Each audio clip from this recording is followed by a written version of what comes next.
Good morning all of you students, welcome to on our YouTube channel study of science. सभी को जय श्री राम। जैसा कि कल के टॉपिक में हम पढ़ चुके थे फोटोन और फोटोन की विशेषताएं और फोटोन की खोज किसने की थी। फोटोन की खोज की थी मैक्स प्लांक ने, जो कल की क्लास में हम पढ़ चुके। आज हम उसी मैक्स प्लांक के फॉर्मूले, नियतांक वगैरह कुछ उससे रिलेटेड एक डेरिवेशन करेंगे। तो आज की डेरिवेशन में है हमें प्रूव करना है कि h equals lambda equals to h upon p को सिद्ध करो। बहुत ही अच्छी डेरिवेशन है और बहुत ही इंपॉर्टेंट डेरिवेशन है, एग्जाम में पूछी गई है बहुत बार। पिछले एग्जाम्स के पेपर्स जब आप देखोगे तो आपको पता चलेगा कि ये डेरिवेशन इंपॉर्टेंट है, पूछी गई है। तो आज हम इस डेरिवेशन को प्रूव करेंगे, h equals to lambda equals to h upon p लाकर प्रूव करेंगे। जहां पर p क्या है, p है हमारा संवेग, संवेग है।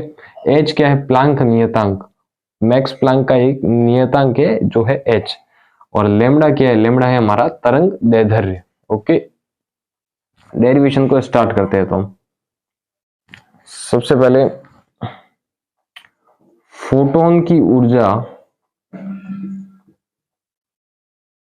फोटोन जो हमारा कण था, कल हमने देखा था फोटोन, फोटोन की ऊर्जा E आवृत्ति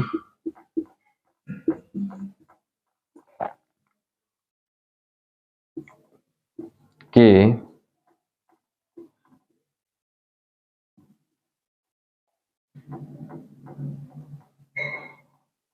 समानुपाती, आवृत्ति न्यू के समानुपाती होती है।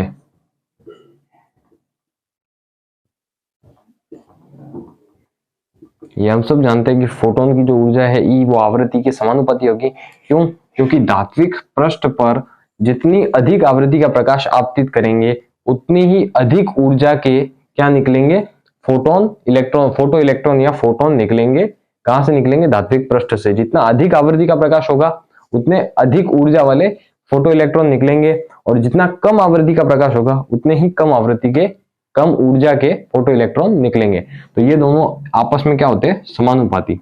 ओके, तो यहां से हम लिख सकते हैं E इज प्रोपोर्शनल टू, समानुपाती न्यू, आवृत्ति के समानुपाती होता है। जब यहां से ये समानुपाती का निशान हटेगा तब यहां पर एक नियतांक आएगा h,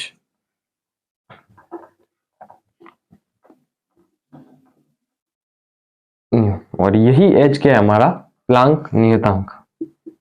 लिखा हुआ है, लिखने की जरूरत तो नहीं है। h इक्वल टू प्लांक नियतांक, यहां से यहां पर भी वापस लिख देना, और इस h की जो वैल्यू होती है वो भी आप लिख लेना। h equal to 6.62 into 10 to power -34।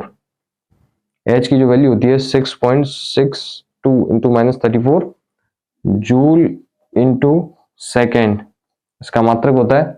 तो ये है हमारे h की वैल्यू, प्लांक नियतांक E equal to h upon nu. Okay, यहां तक एक बार आप नोट कर लो, उसके बाद हम आगे बढ़ते हैं।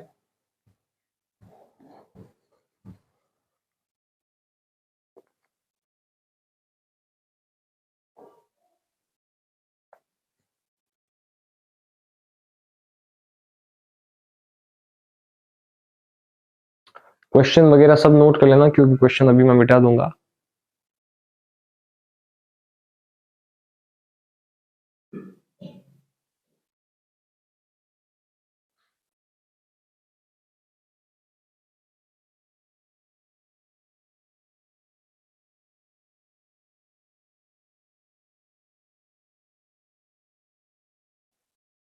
हाँ, तो यहां तक हम हमारी डेरिवेशन कर चुके थे। हमने प्रकाश का वेग पढ़ा था c, कि फोटोन जो होता है वो प्रकाश के वेग से गति करता है। तो यहाँ पर c जो बराबर होगा वो होगा न्यू इंटू लेमडा, आवृत्ति इंटू तरंग दैर्ध्य के गुणनफल के बराबर उसका फोटोन का जो है वो वेग होगा। फोटोन को जो आवृत्ति मिलेगी और फोटोन का जो तरंग दैर्ध्य होगा, उन दोनों का मल्टीप्लाई करेंगे तो क्या होगा, फोटोन का वेग आ जाएगा। ओके, तो इस फॉर्मूले, इसको मैं यहाँ पर अप्लाई करूंगा। यहां से हम न्यू की वैल्यू निकाल सकते हैं, equals to c upon lambda. ये सी अपॉन लेमडा को हम यहां पर पुट करेंगे, ई इक्वल्स टू यहां पर एच सी अपॉन लेमडा। यहां से वैल्यू हमने यहां पर पुट कर दी। ओके, इसको आप समीकरण 1 नाम दे दोगे। अब यहां पर हम लिखेंगे आइंस्टीन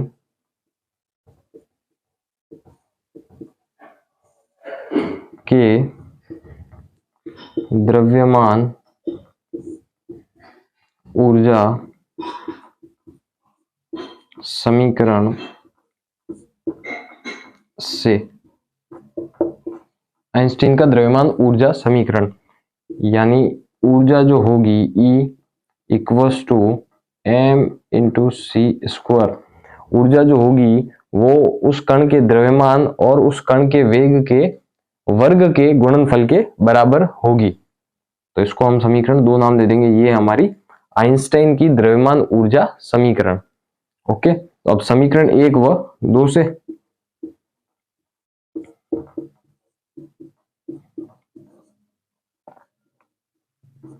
ये भी E के बराबर है और ये भी E के बराबर है, तो इन दोनों को हम बराबर लिख सकते हैं। तो यहां से हम लिखेंगे H C upon lambda equals to M C square. यहां से एक C से एक C कैंसिल हो गया, हमारे पास क्या बचा,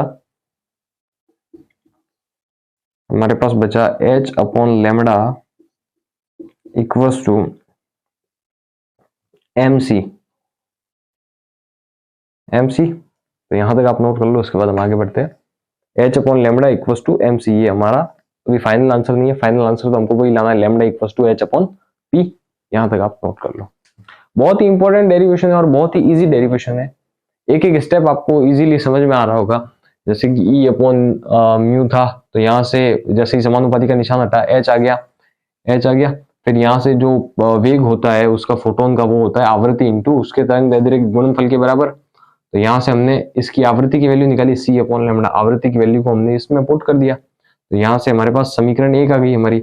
और आइंस्टाइन के द्रव्यमान ऊर्जा समीकरण से हम जानते हैं कि किसी भी कण की ऊर्जा उसके द्रव्यमान इंटू वेग के गुणनफल के बराबर होती है। तो समीकरण 1 और 2 से हमने यहाँ पर वैल्यू पुट कर दी, C से C कैंसिल हो गया और ये आ गई हमारे पास।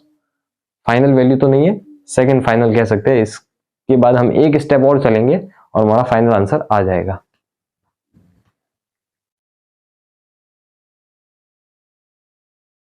हाँ, तो अब हम आगे बढ़ते हैं। अब यहाँ से हम क्या करेंगे, ये हमारी फाइनल आ गया था, जहां पर ये यहाँ पर आया था हमारा, वही मैंने यहाँ पर लिखा है।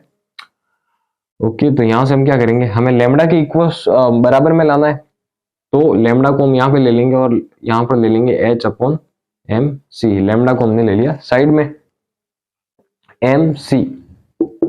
अब ये M क्या है, द्रव्यमान किसका, फोटोन का, और C क्या है, फोटोन का क्या है, हमारा वेग। हम जानते हैं फोटोन प्रकाश के वेग से गति करता है, तो हम ये भी जानते हैं कि M into c equals to P यानी संवेग। संवेग किसके गुणनफल के बराबर होता है, हमने छोटी छोटी क्लासों में परिभाषा पढ़ी है, द्रव्यमान तथा वेग के गुणनफल को क्या कहते हैं, संवेग। तो ये हमारा फोटोन का द्रव्यमान और ये हमारा फोटोन का वेग, तो इन दोनों के गुणनफल को क्या बोलेंगे, संवेग। और संवेग को किससे दर्शाते हैं, P से। तो यहां से मैं यहाँ पर वैल्यू भर सकता हूँ, lambda equals to H upon P। इससे हमारी ये समीकरण क्या होती है, हेंस प्रूव्ड। बहुत ही इजी डेरिवेशन, बहुत ही इजी, एक एक स्टेप आप इजीली समझ गए होंगे। ओके, तो आज की डेरिवेशन यही खत्म होती है। ऐसे ही जुड़े रहिए हमारे YouTube channel study of science के साथ। हमारे वीडियोस को लाइक कीजिए, चैनल को सब्सक्राइब कीजिए, और अगर आपको कुछ भी समझ में नहीं आता है तो कमेंट कीजिए, हम आपको और अच्छे से समझाने का ट्राई करेंगे। ओके, ऑल द बेस्ट, ये नोट कर लेना। मिलते हैं कल के लेक्चर में।